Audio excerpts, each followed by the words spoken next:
जय हिंद दोस्तों, स्वागत है आप सभी का आपके अपने परिवार द लॉजिकल साइंस में। मैं हूं आलोक सिंह आतिश और आज के इस वीडियो सेशन में हम लोग डिस्कस करने वाले हैं रेलवे साइंस 3200 के 19वें क्लास की। जी हां दोस्तों, इस पीछे के वीडियो सेशन में हम लोगों ने रेलवे साइंस 3200 का 18वां क्लास देखा था। और मेरे मित्र, जैसा कि आप सबों को मालूम है कि हम लोग रेलवे साइंस 3200 में किस प्रकार के क्वेश्चन को डिस्कस कर रहे हैं, तो अभी तक हम लोग ग्रुप डी 2022 में जो क्वेश्चन पूछे गए हैं उसको डिस्कस कर रहे हैं। और उसी कड़ी में हम लोग आज फिर एक नए सेट की बात करेंगे जो कि आपके ग्रुप डी 2022 में क्वेश्चन पूछे गए हैं। और साथ ही आपकी जानकारी के लिए बताना चाहूंगा कि आज के इस सेशन का जो भी क्वेश्चन है उसका पीडीएफ आपको कहाँ मिलेगी, ये हमारे टेलीग्राम ग्रुप से मिल जाएगा, जिसका लिंक इस वीडियो के नीचे डिस्क्रिप्शन में दिया हुआ है। आप वहां से जाकर के पीडीएफ को एक्सेस कर सकते हैं।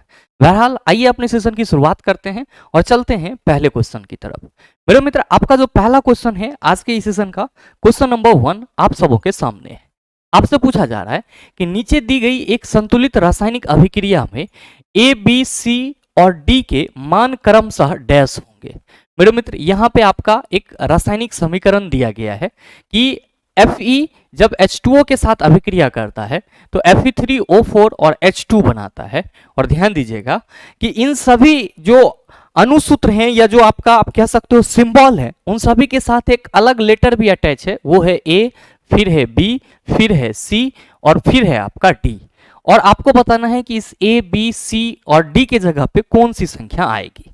आप सभी कहेंगे कि गुरुजी यहां पे हम लोग सीधे सीधे किसकी बात करेंगे, तो इस रासायनिक समीकरण के संतुलन की बात करेंगे। और संतुलित करने के क्रम में इस ए, बी, सी, डी के जगह पे जो नंबर लिखेंगे वही किसके बराबर होगा, गुरुजी ए, बी, सी, डी के बराबर होगा।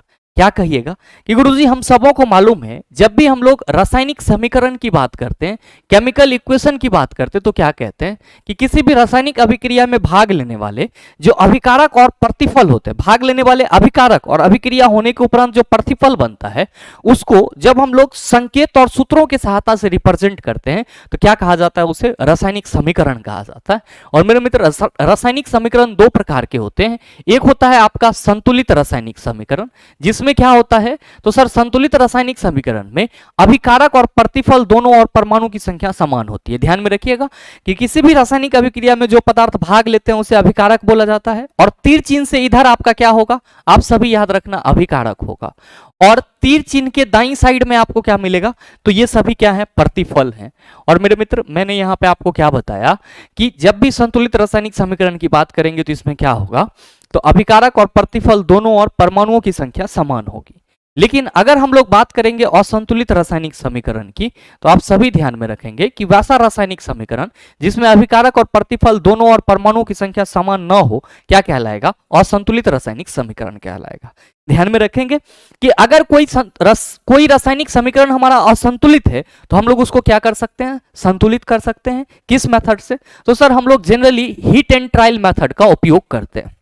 ध्यान में रखेंगे कि किसी भी रासायनिक समीकरण को हमें संतुलित करने की जरूरत क्यों पड़ती है, तो हम सभी कहते हैं कि सर रासायनिक समीकरण को संतुलित हम लोग द्रव्यमान संरक्षण के नियम का पालन करने के लिए करते हैं। क्यों, क्योंकि द्रव्यमान संरक्षण नियम कहता है कि किसी भी रासायनिक अभिक्रिया में जितना पदार्थ डालेंगे उतना ही पदार्थ हमारा बनेगा, यानी कि द्रव्यमान न तो नष्ट होगा और न ही इसको क्रिएट किया जा सकेगा, सिर्फ और सिर्फ ये क्या होगा सर, संरक्षित रहेगा।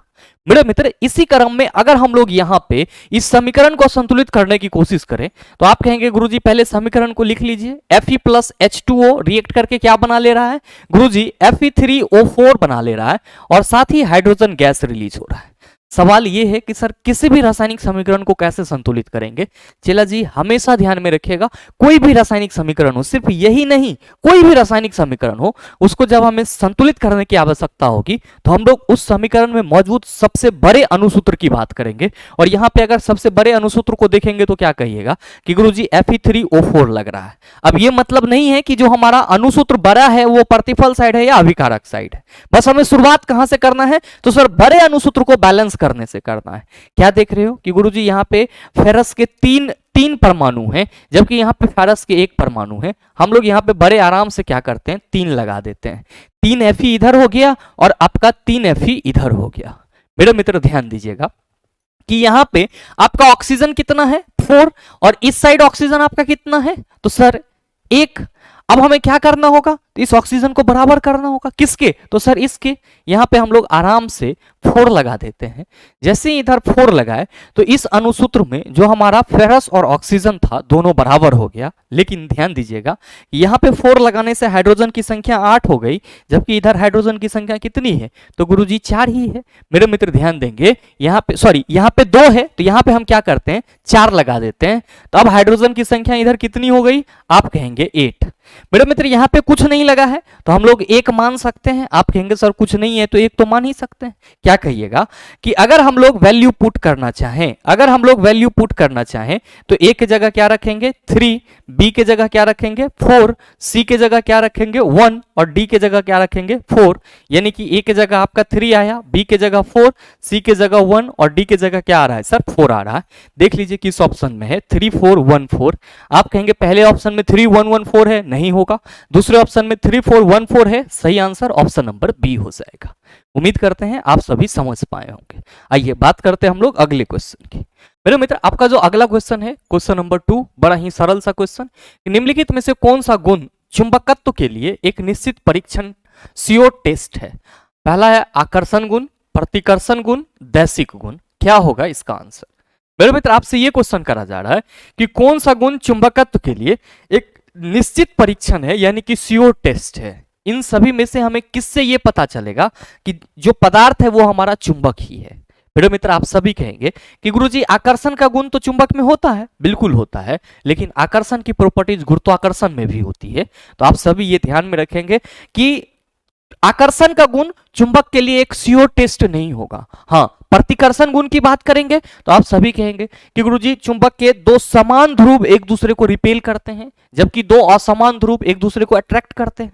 तो कहीं ना कहीं जो रिपेल वाला गुण है यहाँ पे मैग्नेटिज्म के लिए क्या हो जाएगा CO टेस्ट हो जाएगा। और आप सबों को मालूम है कि अगर किसी चुंबक को स्वतंत्रता पूर्वक लटका दिया जाए तो वो हमेशा नॉर्थ पोल और साउथ पोल को इंडिकेट कर रही होती है। यानी कि जो आपका यहाँ पे चुंबकत्व के लिए निश्चित परीक्षण की बात की जा रही है उसमें चुंबक का जो रिपल्सन वाला प्रॉपर्टीज होता है और हमेशा नॉर्थ और साउथ पोल को बताने वाला जो प्रॉपर्टीज होता है वो चुंबक के लिए क्या होता है सर CO टेस्ट माना जाता है। दैशिक गुण मतलब क्या, चुंबक हमेशा नॉर्थ और साउथ दिशा को इंडिकेट करते रहता है। तो हम लोग क्या कहेंगे कि गुरुजी प्रतिकर्षण और दैशिक गुण क्या है, तो चुंबक के लिए या चुंबकत्व के लिए एक निश्चित परीक्षण है यानी कि CO टेस्ट है। मतलब यह हुआ कि ऑप्शन बी और सी आपके जिस ऑप्शन में होगा आप कहेंगे वही हमारा सही आंसर है। देख लीजिए किस ऑप्शन में है, आप कहेंगे गुरुजी पहले ही ऑप्शन में है, तो बिल्कुल आपके इस क्वेश्चन का सही आंसर ऑप्शन नंबर ए हो जाएगा। आइए बात करते हैं अगले क्वेश्चन की। अगला क्वेश्चन है क्वेश्चन नंबर 3 कि एक श्वेत प्रकाश किरण किसी कांच के प्रिज्म के एक अपवर्तक पृष्ठ AB पर आपतित होती है और अनअपवर्तक पृष्ठ AC से बाहर निकलती है। निम्न कथनों पर विचार कीजिए। पहला ऑप्शन है पृष्ठ AB पर अपवर्तन कोण श्वेत प्रकाश के विभिन्न रंगों के लिए भिन्न भिन्न होता है। दूसरा है कि पृष्ठ AC पर अपवर्तन कोण विभिन्न रंगों के लिए समान होता है। और उपरोक्त में से कौन से कथन सही हैं आपको यह बताना है। चला जी आप सभी ध्यान में रखना कि अगर हम लोग किसी प्रिज्म के मुख्य काट की बात करें तो आप कहेंगे सर ये होगा, ये प्रिज्म का मुख्य काट कहलाता है। ध्यान देंगे कि ये दोनों जो सतह है इसको अगर ए बी रख दे नाम तो यहाँ पे सी हो जाएगा। तो ये जो ए बी है और ये ए सी है ये क्या होंगे, आप कहेंगे सर अपवर्तक पृष्ठ होंगे। तो आप सभी यहाँ पे इस चीज को इस तरह से लिख लेंगे कि ए बी और ए सी क्या है, आप कहेंगे अपवर्तक पृष्ठ हैं यानी कि रिफ्रैक्टेड सरफेस है। क्या है, रिफ्रैक्टेड सरफेस है। चला जी आप सभी ध्यान में रखिएगा कि अगर हम लोग इस प्रिज्म से कोई प्रकाश की किरण को इस तरह से आपतित कर पाए तो आप कहेंगे सर ये जो किरण यहाँ पे जा रही है प्रिज्म के ए बी सतह पे पड़ रही है ये क्या होगा, आपतित किरण। यहाँ पे मैं लिख दूं आपतित किरण, ये क्या है सर, आपतित किरण है। ध्यान दीजिएगा कि यहां पे अगर हम लोग एक अभिलंब का वर्चुअल लाइन ड्रॉ करें तो आप क्या कहेंगे कि गुरुजी जैसे ये इसमें इंटर करेगा तो ये ऐसे जाएगा और फिर क्या होगा, तो आप कहेंगे सर ये ऐसे आएगा। मेरे मित्र ध्यान देंगे कि इस वाली किरण को हम लोग क्या कहेंगे, इसको हम लोग निर्गत किरण कहेंगे, इमर्जेंट रे कहते हैं, निर्गत किरण। और ये वाला किरण क्या होगा, तो सर ये जो यहां पे है इसको हम लोग अपवर्तित किरण कहेंगे। क्या कहेंगे, अपवर्तित किरण कहेंगे। चला जी याद रखिएगा कि जो अपवर्तित किरण है वो इस नॉर्मल के साथ कहां पे एंगल बना रही है सर, यहां पे। तो ये जो अपवर्तन कोण बन रहा है अपवर्तित किरण और नॉर्मल के साथ, ये वाले अभिलंब के साथ जो यहाँ पे कोण बन रहा है वो किस सतह पे बन रहा है, तो गुरुजी AB पृष्ठ पे बन रहा है। किस पे बन रहा है, AB पृष्ठ पे बन रहा है। और हम सबों को मालूम है कि प्रिज्म से अगर व्हाइट लाइट गुजारी जाती है तो क्या होता है सर, जो व्हाइट लाइट है वो 7 रंगों में टूट जाता है। और जो 7 रंगों में टूटता है तो उन सभी 7 रंग के लिए जो अपवर्तन कोण होता है इस AB पृष्ठ पे वो क्या होता है सर, अलग अलग होता है। क्या होता है, अलग अलग होता है। और साथ ही मेरे मित्र यहां पे आपका ये नॉर्मल है अगर, तो ये आपतित किरण है और ये आपतित किरण और नॉर्मल के बीच में जो एंगल बनेगा उसको क्या कहेंगे हम लोग, आपतन कोण। इसका मतलब ये हुआ कि सर हम लोग अपवर्तन के नियम से ये पढ़े भी तो हैं कि जो आपतित किरण होती है, अपवर्तित किरण होती है और अभिलंब होता है, ये तीनों क्या होते हैं, एक ही तल में होते हैं। तो चला जी यहां पे जो कहा जा रहा है कि पृष्ठ AB पर अपवर्तन कोण श्वेत प्रकाश के विभिन्न रंगों के लिए भिन्न भिन्न होता है। यहां से जितना लाइट जाएगी उन सभी के लिए जो डेविएशन होगा वो क्या होगा, भिन्न भिन्न होगा। तो ये स्टेटमेंट आपका क्या है, बिल्कुल सही है मेरे मित्र। यहां पे जो दूसरे ऑप्शन में कहा जा रहा है कि पृष्ठ AC पर अपवर्तन कोण, यहां पे अपवर्तन कोण थोड़ी बनेगा, पृष्ठ AC पर अपवर्तन कोण थोड़ी बन रहा है। आप क्या कहेंगे सर, तब तो ऑप्शन नंबर बी हमारा गलत हो जाएगा, बिल्कुल गलत हो जाएगा। तो आपसे जो क्वेश्चन करा जा रहा है कि उपरोक्त में से कौन से कथन सही है, आप कहेंगे गुरुजी केवल ए सही है, तो सही आंसर ऑप्शन नंबर सी हो जाएगा। उम्मीद करते हैं समझ पाए होंगे। आइए बात करते हैं अगले क्वेश्चन की। बड़ा ही सरल सा क्वेश्चन कि दो प्रतिरोध R1 और R2 समांतर क्रम में संयोजित हैं, उनका तुल्य प्रतिरोध ज्ञात कीजिए। कई बार मैंने बताया है, आप क्या कहेंगे कि गुरुजी अगर समांतर क्रम में हमको तुल्य प्रतिरोध निकालना है तो 1/Rp equal to 1/R1 plus 1/R2 करेंगे। आप कहिएगा कि गुरुजी ये फॉर्मूला हम सबों को मालूम है, लेकिन ये तो हमें अचंभित कर देता है। चला जी इसी को सॉल्व कर लेना है। क्या कहिएगा कि अगर हम लोग एलसीएम लेंगे तो कहेंगे R1 इंटू R2, क्या कैंसिल होगा, R1 R2 बचेगा, फिर R2 कैंसिल होगा और R1 बचेगा। क्या कहेंगे आप लोग कि गुरुजी 1/Rp इक्वल टू हम लोग R2 प्लस R1 लिख सकते हैं बटा R1 इंटू R2 लिख सकते हैं। क्या कहिएगा, क्रॉस मल्टीप्लीकेशन करने के बाद Rp into R2 plus R1 हो जाएगा equal to R1 into R2 लिख सकते हैं। और Rp इक्वल टू क्या हो जाएगा, R1 इंटू R2 बटा R2 प्लस R1। देख लीजिए किस ऑप्शन में है। आप कहेंगे सर पहले ऑप्शन में R1 इंटू R2 है, नहीं होगा। दूसरे ऑप्शन में R1 इंटू R2 बटा R1 प्लस R2 है, चूंकि प्लस में है तो R2 प्लस R1 लिखो या R1 प्लस R2 लिखो, बतवा बराबर है। सही आंसर ऑप्शन नंबर बी हो जाएगा। दूसरा आपका कोई भी आंसर होने के कगार पे नहीं है। आइए बात कर लेते हैं अगले क्वेश्चन की। अगला क्वेश्चन बड़ा ही सरल सा सर, ये भी आपसे पूछा जा रहा है कि प्राकृतिक स्रोत और अम्ल, यानी कि ये जो अम्ल हैं ये प्राकृतिक के किन स्रोतों से या किस चीज से मिलती है उसको आपको बताना है। क्या कहोगे कि गुरुजी जो सिरका है ये एसिटिक एसिड में फाउंड होता है, या सिरका जो है सिरका में एसिटिक अम्ल पाया जाता है, एसिटिक अम्ल के जलीय विलयन को ही हम लोग सिरका कहते हैं। और टमाटर में आप सभी को मैंने बताया है इसमें कई प्रकार के अम्ल पाए जाते हैं, लेकिन मेनली हम लोग ऑक्जेलिक एसिड का नाम लेते हैं। और संतरा चूंकि खट्टा फल होता है इसलिए इसमें क्या पाया जाएगा, तो आप सभी कहेंगे सर साइट्रिक अम्ल। साइट्रिक अम्ल यानी कि सिट्रिक एसिड पाया जाएगा। एक के साथ कौन मैच कर रहा है, चला जी एक के साथ सी मैच कर रहा है, बी के साथ कौन मैच कर रहा है, बी के साथ आपका ए मैच कर रहा है, और 3 के साथ कौन मैच कर रहा है सर, तो सर 3 के साथ बी मैच कर रहा है। देख लीजिए एक सी 2 ए और 3 बी कहां पे है, इसमें एक ए है, नहीं होगा। इसमें एक ए है और 2 क्या है सर, तो सर 2 आपका बी है, ये भी नहीं होगा। एक सी आपका और 2 ए और 3 बी, एक सी 2 ए और 3 बी। सही आंसर ऑप्शन नंबर सी हो जाएगा। इसमें कोई लाग लपेटा लगाने की जरूरत नहीं है सर। आइए अगला क्वेश्चन देखिए। क्वेश्चन नंबर 6 बड़ा ही सरल सा, आपसे कहा जा रहा है कि यदि अभिक्रिया के दौरान कोई पदार्थ हाइड्रोजन ग्रहण करता है तो इसे डैश कहा जाता है। आप सभी याद रखना, अपचयन कहा जाता है। अपचयन को ही हम लोग इंग्लिश में क्या कहते हैं, इसी को हम लोग इंग्लिश में रिडक्शन कहते हैं। और चला जी आप सभी ध्यान में रखेंगे कि रिडक्शन के प्रोसेस में हाइड्रोजन क्या होता है, रिडक्शन के प्रोसेस में हाइड्रोजन जुटता है और ऑक्सीजन क्या होता है, हटता है। ऑक्सीजन क्या होता है, हटता है। तो अगर कहीं पे ऑक्सीजन हट भी रहा है तो क्या होगा सर, वो आप कहेंगे सर रिडक्शन हो रहा है। और कहीं पे अगर हाइड्रोजन जुट रहा है तो आप क्या कहेंगे सर, अपचयन यानी कि रिडक्शन हो रहा है। ध्यान देंगे कि यहां पे है अपघटन, इसी को हम लोग इंग्लिश में डिकम्पोजिशन कहते हैं, और मेरे ख्याल से इसे समझाने की जरूरत नहीं है। आप सभी कहेंगे संयोजन अभिक्रिया का जस्ट उल्टा होता है, और वैसी रासायनिक अभिक्रिया जिसमें कोई एक बड़ा सा अणु टूट करके दो छोटे छोटे प्रतिफल का निर्माण करते हैं, अपघटन अभिक्रिया कहलाता है। उदासीनीकरण अभिक्रिया, it is also known as neutralisation reaction. Neutralisation reaction क्या होता है इसमें, तो सर इस रिएक्शन में acid and base reacted together to form salt and water. Salt and water, अब यहाँ पे ऑक्सीकरण है सर, इसी को हम लोग इंग्लिश में ऑक्सीडेशन कहते हैं। और चला जी आप सभी ध्यान में रखेंगे इस प्रक्रिया में क्या होता है, तो इस प्रक्रिया में ऑक्सीजन जुटता है और साथ में हाइड्रोजन क्या होता है, हटता है। यानी कि ऑक्सीकरण वैसी प्रक्रिया है जिसमें ऑक्सीजन जुटता है और हाइड्रोजन हटता है, जबकि रिडक्शन वैसी प्रक्रिया है जिसमें हाइड्रोजन जुटता है और ऑक्सीजन हटता है। उम्मीद करते हैं समझ पाए होंगे। अगला क्वेश्चन देखिएगा सर, क्वेश्चन नंबर 7 की उस विकल्प का चयन कीजिए जो सही ढंग से यह इंगित करता है कि निम्नलिखित में से कौन से कथन सत्य हैं। जब मैग्नीशियम धातु के एक टुकड़े को कॉपर सल्फेट विलयन में रखा जाता है तो मैग्नीशियम कॉपर सल्फेट विलयन से कॉपर तांबे को विस्थापित कर देता है। बिल्कुल सर, ये स्टेटमेंट सही है। और कॉपर सल्फेट विलयन का नीला रंग फीका पड़ जाता है, ये भी बात सही है। और तीसरा है कि मैग्नीशियम के टुकड़े पर कॉपर तांबा का लाल भूरा निक्षेप बनता है, ये भी सही है।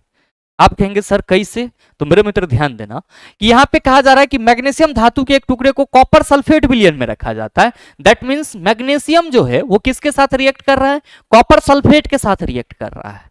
तो क्या बनाएगा ये मेरे मित्र, ये मैग्नीशियम सल्फेट बना लेगा और साथ ही साथ क्या होगा, तो सर कॉपर अलग हो जाएगा और ये जो मैग्नीशियम सल्फेट बनेगा इसका जो कलर होगा वो कैसा हो जाएगा, फीका पड़ जाएगा।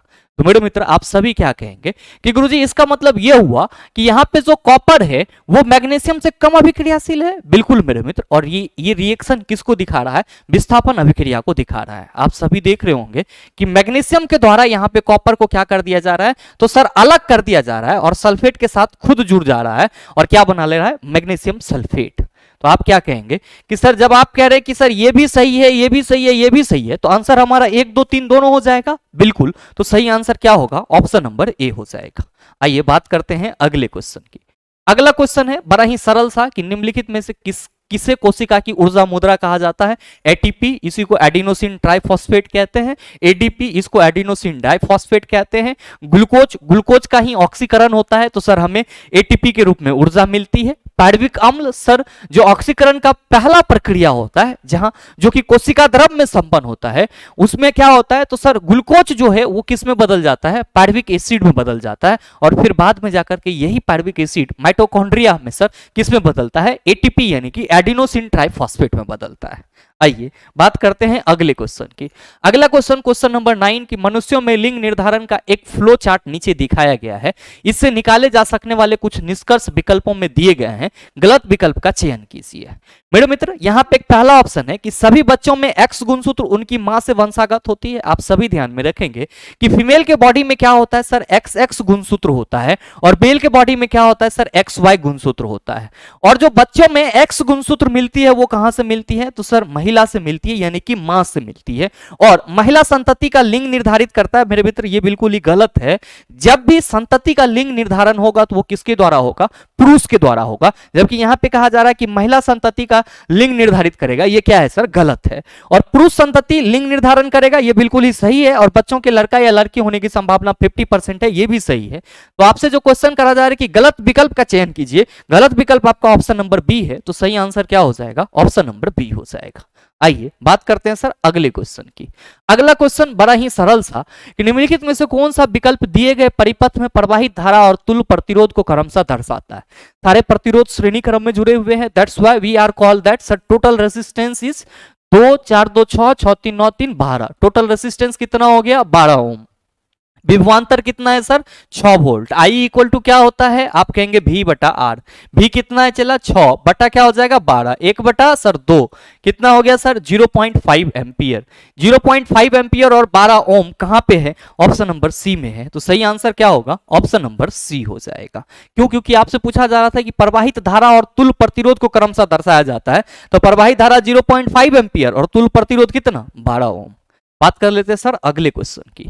अगला क्वेश्चन बड़ा ही सरल सा क्वेश्चन नंबर 13 की न्यूलैंड के अष्टक सिद्धांत के अनुसार बेरिलियम के गुणधर्म डैश के समान होते हैं। मेरे मित्र ये चीज मैंने आपको कई बार बताया है और आपकी सुविधा के लिए मैं यहाँ पे फिर से बताना चाहूंगा। जब भी आपको इस टाइप का क्वेश्चन मिले तो आपको न्यूलैंड का ये ऑक्टेव रूल वाला जो टेबल है सर इसको थोड़ा सा अपने माइंड में रखना होगा। ध्यान दीजिएगा यहाँ पे, इसको हम थोड़ा सा जूम आउट करते हैं। मेरे मित्र ये जो आप टेबल यहाँ पे देख रहे हैं ये न्यूलैंड के ऑक्टेव रूल के अनुसार सजाया गया तत्व है। न्यूलैंड ने क्या बताया था कि अगर तत्वों को उसके बढ़ते हुए परमाणु द्रव्यमान के क्रम में सजाया जाए 1 से लेकर के 8 तक तो प्रत्येक 8वें तत्व का गुण क्या होगा पहले के समान होगा। और इसी कड़ी में उन्होंने क्या करा हाइड्रोजन से चीजों को सजाना स्टार्ट करा और थोरियम तक गए। मेरे मित्र यहाँ पे उन्होंने बताया कि अगर हमारा पहला तत्व हाइड्रोजन है तो यहां से काउंट करना शुरू करें तो पहला ये हो गया, पहला हमारा ये हो गया, दूसरा ये, तीसरा ये, चौथा ये, पांचवा ये, छठा ये, सातवां ये और आठवां ये। यानी कि न्यूलैंड के ऑक्टेव रूल के अनुसार हाइड्रोजन का समान गुण किसके जैसा होगा फ्लोरीन के जैसा होगा। इसके अनुसार लिथियम का प्रॉपर्टीज किसके जैसा होगा सर सोडियम के जैसा होगा। बेरिलियम का प्रॉपर्टीज किसके जैसा होगा मैग्नीशियम के जैसा होगा। बोरोन का प्रॉपर्टीज एल्युमिनियम के जैसा होगा। कार्बन का प्रॉपर्टीज सिलिकॉन के जैसा होगा। नाइट्रोजन का प्रॉपर्टीज फास्फोरस के जैसा होगा। ऑक्सीजन का प्रॉपर्टीज सल्फर जैसा होगा। ध्यान दीजिएगा इन सभी से आप अगर मान लीजिए बोरोन से आपने काउंट करना शुरू किया तो पहला तत्व ये हो गया, दूसरा, तीसरा, चौथा, फिर पांचवा, छठा, सातवां और आठवां। यानी कि बोरोन से आपने गिनना स्टार्ट करा, आठवां तत्व आपका क्या मिला एल्युमिनियम। तो बोरोन की प्रॉपर्टीज एल्युमिनियम के जैसा, लिथियम की प्रॉपर्टीज सोडियम के जैसा। आपसे क्या क्वेश्चन करा जा रहा है कि बेरिलियम के गुणधर्म डैश के समान होते हैं। मेरे मित्र आप कहेंगे सर बेरिलियम के गुणधर्म मैग्नीशियम के समान होंगे तो देख लीजिए किस ऑप्शन में है सर ऑप्शन नंबर डी में है। तो सही आंसर ऑप्शन नंबर डी हो जाएगा।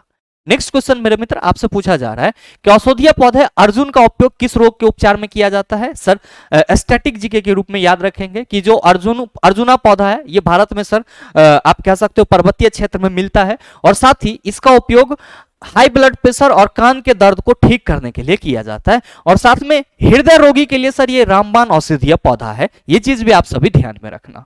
नेक्स्ट क्वेश्चन आप सभी ध्यान देंगे सर क्वेश्चन नंबर 15 कि एक क्षण चुंबक के चारों ओर उत्पन्न चुंबकीय क्षेत्र रेखाओं के गुण के बारे में इनमें से कौन सा कथन सही है। पहला ऑप्शन है कि चुंबकीय क्षेत्र रेखाएं बंद पास लूप बनाती है।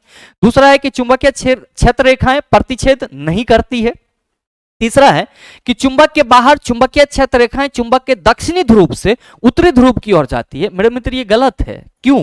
क्योंकि अगर हम लोग बात करते हैं चला जी चुंबक के बाहर चुंबकीय क्षेत्र रेखा की तो ये नॉर्थ पोल हुआ और ये साउथ पोल हुआ।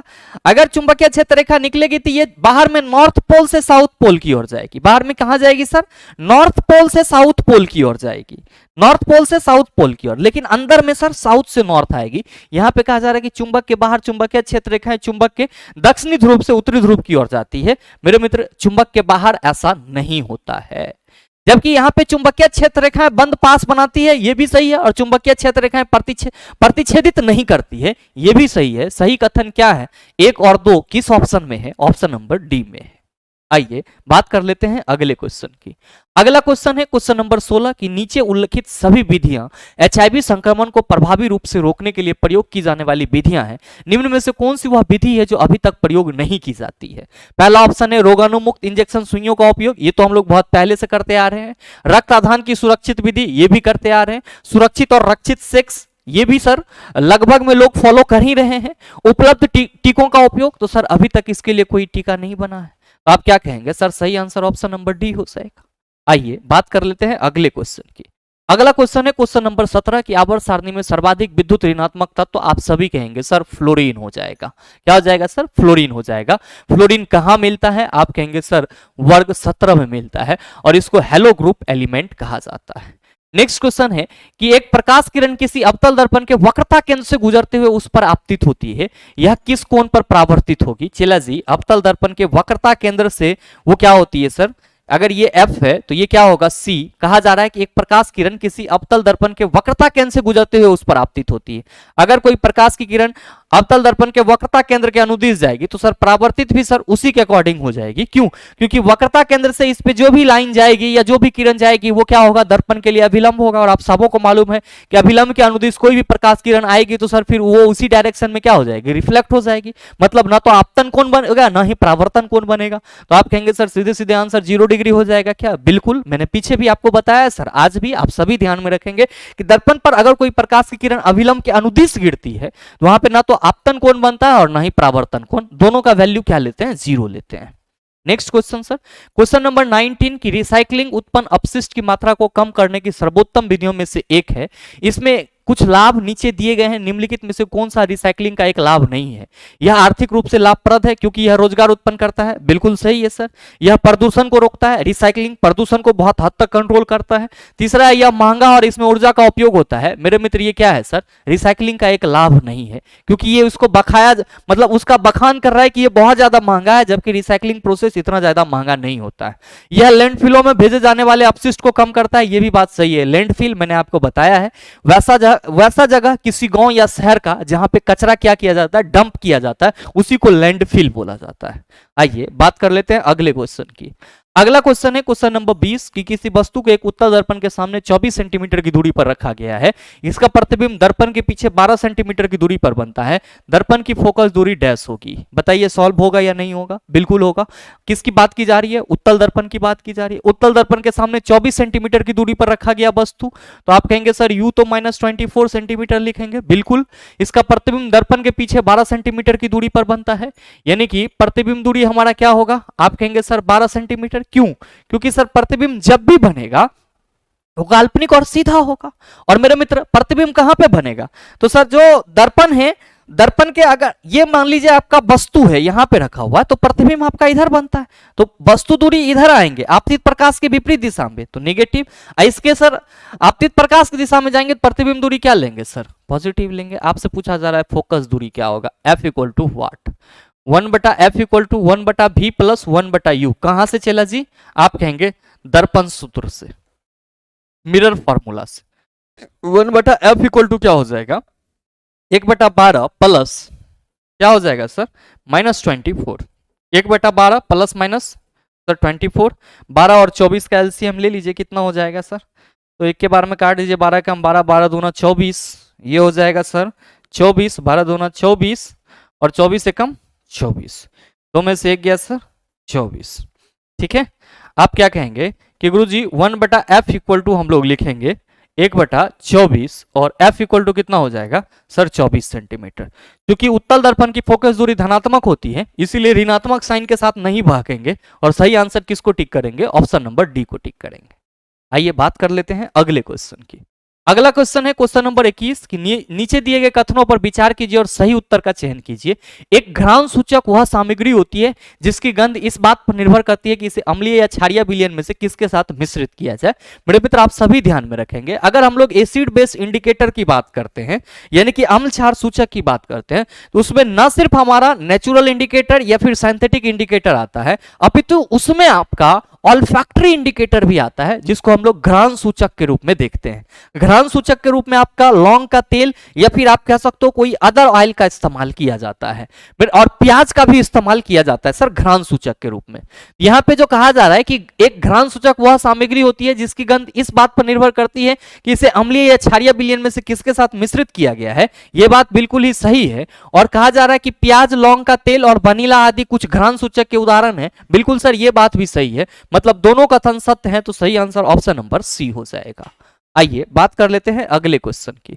अगला क्वेश्चन है कि एक अविभाजित कोशिका में डीएनए के भाग के रूप में मौजूद होता है मेरे मित्र क्रोमेटिन पदार्थ। ध्यान में रखेंगे कि जो कोशिका होती है उसके केंद्रक में क्रोमेटिन का एक नेटवर्क होता है, क्रोमेटिन का इस तरह से नेटवर्क होता है जिसको हम लोग क्या कहते हैं सर, तो सर इसको हम लोग डीएनए के लिए क्या मुख्य पदार्थ मानते हैं। और आप सभी ध्यान में रखेंगे कि जब कोशिका विभाजन होती है तो कोशिका विभाजन के समय ये जो क्रोमेटिन जालिका होती है ये टूट फूट जाती है और ये जो क्रोमेटिन जालिका छोटे छोटे टुकड़ों में बंट जाती है उसी को हम लोग किस नाम से जानते हैं, तो क्रोमोसोम यानी कि गुणसूत्र के नाम से जानते हैं। यहां पे जो क्वेश्चन करा जा रहा है कि एक अविभाजित कोशिका में डीएनए डैश के भाग के रूप में मौजूद होता है, आप सभी कहेंगे क्रोमेटिन पदार्थ के रूप में मौजूद होता है। और क्रोमेटिन पदार्थ के टूटने फूटने से ही क्या बनता है सर, गुणसूत्र बनता है। जीन अनुवांशिकी की इकाई है केंद्रक द्रव, केंद्रक में जो द्रव पाया जाता है उसको हम लोग केंद्रक द्रव कहते हैं, इसी को इंग्लिश में न्यूक्लियोप्लाज्म बोला जाता है। जबकि कोशिका द्रव, तो सर कोशिका में जो द्रव बोला जाता है उसको हम लोग क्या कहते हैं, कोशिका द्रव। और ध्यान में रखेंगे जब जीव द्रव की बात आएगी तो कोशिका द्रव और न्यूक्लियस का जो सम्मिलित रूप है उसको प्रोटोप्लाज्म यानी कि जीव द्रव बोला जाता है। इस चीज को भी आप सभी अपने माइंड में रखना। अगला क्वेश्चन, क्वेश्चन नंबर 23 कि निम्नांकित चित्र मनुष्यों में श्वसन तंत्र के एक भाग को दर्शाता है और कौन सा विकल्प ए और बी के सही नामांकन और बी के कार्यों को दर्शाता है। मेरे मित्र ये डायग्राम आपका दिया हुआ है, आप सभी क्या कहेंगे कि गुरुजी आपने कई बार बताया है कि ये वाला जो पोर्शन है इसी को हम लोग क्या कहते हैं, इसी को हम लोग श्वसन निकाय कहते हैं। और ये जो आपका है बी वाला पोर्शन इसको हम लोग क्या कहते हैं सर, कुपिका कहते हैं, जिसका काम क्या होता है, गैसों का विनिमय करना। देख लीजिए किस ऑप्शन में है, पहले ऑप्शन में श्वसन निकाय और कुपिका, सर पहले ही ऑप्शन में है तो बिल्कुल सही आंसर ऑप्शन नंबर ए हो जाएगा। ध्यान दीजिएगा ए में दिया हुआ है श्वसन निकाय और बी में श्वसनी, ये बी जो श्वसनी दिया हुआ है ये गलत है। बी क्या है हमारा, कुपिका इसको बोलते हैं। यहाँ पे ए श्वसनी दिया हुआ है ये भी गलत है, और ए श्वसनी और बी कुपिका दिया हुआ है यहाँ पे, और यहाँ पे गैसों का विनिमय दिया है, जबकि ए क्या है हमारा, श्वसन निकाय है। तो आप क्या कहेंगे सर, इस हिसाब से तो सही आंसर ऑप्शन नंबर ए ही होगा, बिल्कुल। आइए अगला क्वेश्चन देखिएगा, क्वेश्चन नंबर 24 कि तांबे के कौन से गुणधर्म इसे विद्युत संचरण लाइनों के लिए आदर्श बनाते हैं। मेरे मित्र मैंने आपको पहले ही बताया है कि अगर हम लोग बात करते हैं प्रतिरोधकता की या सर्वोत्तम चालक की, तो सर्वोत्तम चालक किसे माना जाता है सर, सिल्वर को। बहुत ज्यादा महंगा होता है, इतना ज्यादा एक्सपेंसिव चीजें हम लोग इलेक्ट्रिक करंट को ले जाने के लिए यूज नहीं करते हैं, तो उसके जगह हम लोग क्या करते हैं सर, कॉपर का इस्तेमाल करते हैं। या फिर कॉपर भी अगर महंगा लगता है तो फिर एल्यूमिनियम का इस्तेमाल करते हैं। क्या होता है, तो सर इसकी जो प्रतिरोध होती है वो निम्न होती है। तो आपसे जो क्वेश्चन करा जा रहा है कि तांबे के कौन से गुणधर्म इसे विद्युत संचरण लाइनों के लिए आदर्श बनाते हैं, निम्न गलनांक नहीं, उच्च प्रतिरोधकता नहीं, निम्न प्रतिरोध, इसको क्या बनाते हैं सर, आदर्श बनाते हैं। तो क्या कहेंगे कि गुरुजी जो सही आंसर होगा वो क्या हो जाएगा, बी हो जाएगा। केवल 3 इसे क्या करते हैं, विद्युत संचरण लाइनों के लिए आदर्श बनाते हैं। आइए सर बात कर लेते हैं अगले क्वेश्चन की, क्वेश्चन नंबर 25 कि बड़े पौधे और पेड़ों के कठोर तना में उत्पन्न होने वाले गैसीय अपशिष्ट उत्पाद पौधे द्वारा कैसे निष्कासित किए जाते हैं, वात रंध्रों से, जिसको हम लोग लेंटिसेल के नाम से जानते हैं। और मेरे मित्र आप सभी ध्यान में रखेंगे कि अगर पौधे में हम लोग गैसों के विनिमय की बात करते हैं तो पौधे में जो गैसों का विनिमय होता है वो पौधे के हर एक भाग से होता है, उसके तना से भी होता है, वात रंध्र लेंटिसेल के थ्रू, जड़ से भी होता है, लिप से तो होता ही होता है। ये चीज भी आप अपने माइंड में रखिएगा। आप कि गुरुजी रंध्रों के माध्यम से, बिल्कुल होगा सर, लेकिन यहां पे पूछा जा रहा है कि पेड़ों के कठोर तनों में, तो कठोर तना में सर लेंटिसेल होता है जिसको हम लोग वात रंध्र कहते हैं। नेक्स्ट है परासरण ऑस्मोसिस, तो सर ये हम लोग अगर जल के रेगुलेशन की बात करते हैं तो वहां पे ऑस्मोसिस को कहते हैं, यानी कि परासरण विधि को कहते हैं। वाष्पोत्सर्जन, ट्रांसपिरेशन आप सभी समझ रहे हैं। मेरे मित्र आपके आज के इस सेशन में टोटल 25 क्वेश्चन था और क्वेश्चन में बहुत ज्यादा दम नहीं था। आप सभी ने अगर लगातार 18 सेट करा है तो 19 सेट को करने में आपको कोई खास कठिनाई महसूस नहीं हुई होगी। और साथ ही उम्मीद करते हैं कि आपको आज का ये सेशन अच्छा लगा होगा। अगर आपको सेशन अच्छा लगा है तो सेशन को लाइक कीजिएगा, ज्यादा से ज्यादा शेयर कीजिएगा, और हाँ अगर आप चैनल पे नए हैं तो सब्सक्राइब करके बेल आइकन दबा लीजिएगा ताकि इस तरह के एग्जाम रिलेवेंट वीडियो का नोटिफिकेशन सबसे पहले आपके पास पहुंचे और आप उसको सबसे पहले देख पाओ। मिलते हैं फिर अगले वीडियो सेशन में, तब तक के लिए best of luck, thank you, have a nice day.